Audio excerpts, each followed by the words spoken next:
Hello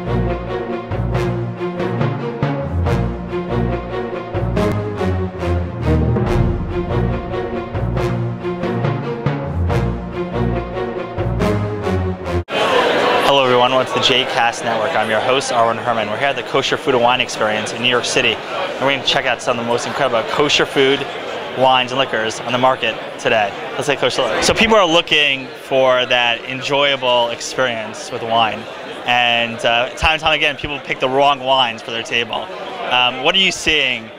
Some unique wines that are on the market now. Right.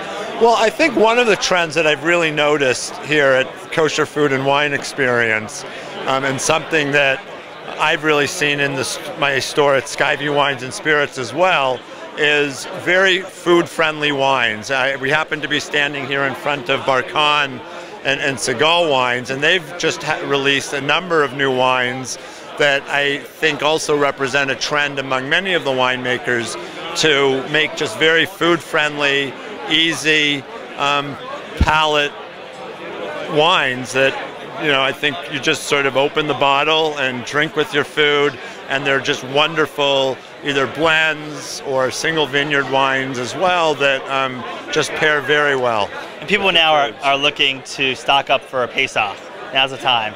So what are some recommendations? Well, I happen to be here, and I just finished Barkan wines, so I think they have a new series called The Assemblage, which are excellent wines. I was also at Binyamina. I think the Cave at the higher end is drinking phenomenally well. From California, you've got Covenant that is always a home run. I just really think overall the quality in general of wines from both Israel, California, and the rest of the world has just significantly improved and taken just a major leap forward. What's your favorite wine? I will not name my favorite wine. That's like one of those trick questions. I love every wine. I do have several favorites. Actually, one of mine happens to be Segal Unfiltered. I just love that wine. I think it's fantastic. I do love the Binyamina, the Cave. As I mentioned, the Covenant wines at just the more day-to-day range. The LV wine has a wonderful Rioja that I think is fantastic. But there's just so many great wines. It's really hard to single out any, and I think a lot of it just depends on what you're eating that day and what mood you're in. What do you recommend for if you're having like a serious meat, steak, potato type of meal? Just a big based Cabernet. I think very bold, high tannins. I think is just always goes well with a big meat meal. I think what I'm seeing a lot more of, though, are people that are shifting more to sort of a Mediterranean-style diet, and I think a lot of the new wines really represent that shift with Mediterranean-style wines that are just much more sort of fruit-forward, palate-friendly. It's 2013, and what that means. It's the Kosher Food and Wine Experience, and we have some really interesting wine from Herzog's. Tell us what we got this year. All right, this year's single vineyard, Oakville. This is 2010 Cabernet Sauvignon from a vineyard that's in the sub-appellation of Oakville. 313 cases made, about 19 months in barrel, 85% brand new, and this is its release to the public. So really excited about showcasing single vineyard Oakville at KFWE 2013. Joe Herman, Herzog Wine Cellars. What makes this wine unique? Well, number one, it is from a single vineyard. It was kept completely separate. We would have produced more than the barrels I would have used. I've gone through every single barrel, tasted them, and then decided which of the barrels would be in this blend. And a lot of people, when they get their wine, they like to pair it with either meat or fish. What do you suggest? I would go with a ribeye steak. That's what I would do with this. You want that really nice fat content to play off of the beautiful tannin structure of the wine and the fruit. So whenever you come to these events, you kind of like, you expect certain things. Like, you know you're gonna enjoy your wine, get some food, but when you actually get something unique, it surprises you. Tell us what you're drinking. This is very exciting because I'm tasting the Terre della Seta wine. It's a very small Italian wine producer, and this wine, I think, won the Joy of Kosher award in 2012 for Best Kosher Wine. And it's actually delicious. It's a Chianti.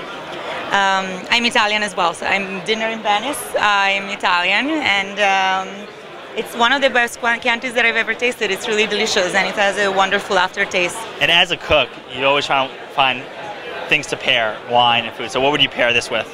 Well, the Chianti is a very, it's an intense wine with a deep flavor that in Italy we would normally have with meat dishes, like a wonderful rustic stew or a beef roast or even lamb would pair wonderfully with it. I can't have too much wine because I have to pick up my kids from school in 3 hours, and I'm sure that they won't be happy if I arrive singing. Exactly. It'll start. No.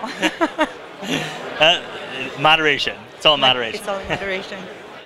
Cholent is really an essence of Jewish identity in the food industry, and you got some really interesting cholent here. So tell us a little bit about what you got. Tried to do a small trip around the world for the cholents. There's no place like home, so I'm going to start over here all the way to the right.